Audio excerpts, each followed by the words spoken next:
bonjour à toutes et à tous. Pour introduire le débat, je voudrais juste faire un petit historique de l'âge de la retraite.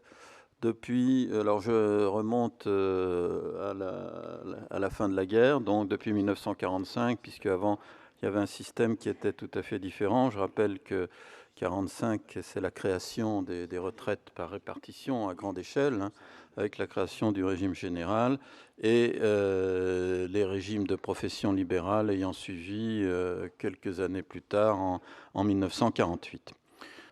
1945, donc c'est la naissance de la sécurité sociale, dont l'assurance vieillesse constitue une des branches. L'âge de la retraite en 1945 était fixé à 65 ans, avec un taux plein de 30 annuités de cotisation. Donc il y avait déjà, dans la création initiale du régime général, il y avait déjà l'idée d'âge et l'idée d'annuité, c'est-à-dire de nombre d'années de cotisation.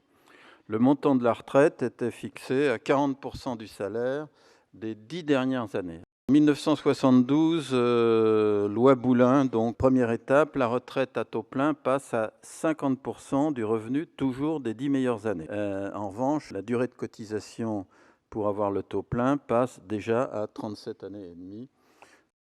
1982, c'est la réforme de François Mitterrand. C'est la fameuse retraite à 60 ans qui était dans le programme du candidat Mitterrand, et avec un taux plein toujours pour 37 annuités et demie de cotisation.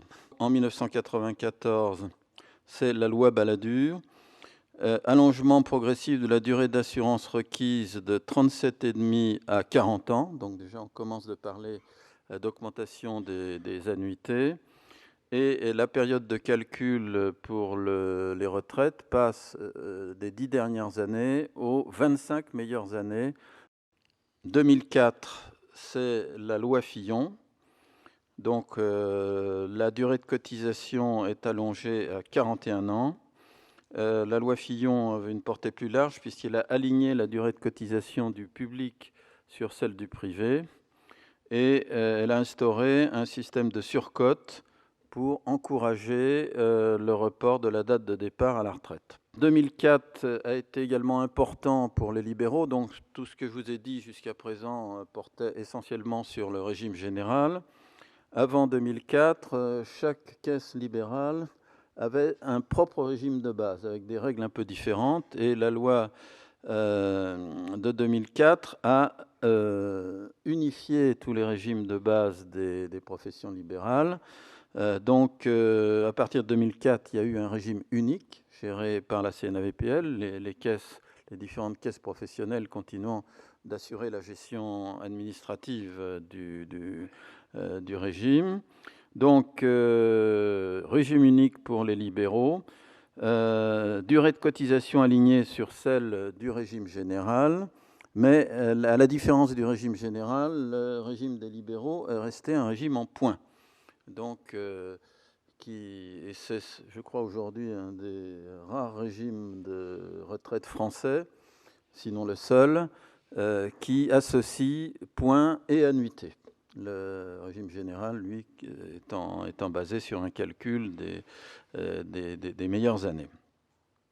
2011, la loi Woerth, donc c'est également une loi importante en termes de modification des paramètres, puisque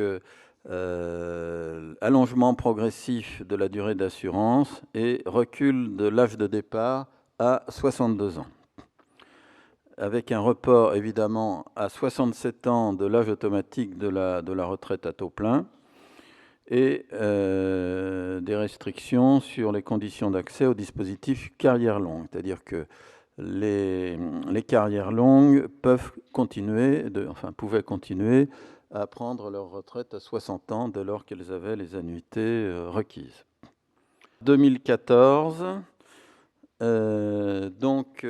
instauration d'un compte pénibilité permettant de partir plus tôt à la retraite. Donc effectivement, la prise en compte de la pénibilité qui est un grand sujet actuellement. Allongement progressif de la durée d'assurance à 43 ans. Nouvelle possibilité de rachat de trimestre. fin de l'ouverture des nouveaux droits à retraite issus des cotisations versées dans le cadre d'un cumul emploi-retraite. Cette loi est toujours en vigueur. Bon, je rappelle qu'il y a eu le projet de réforme Macron présenté au Parlement en 2019, mais qui n'a été voté que par l'Assemblée nationale, juste avant le début de la crise du Covid, et donc cette loi n'est pas opérationnelle.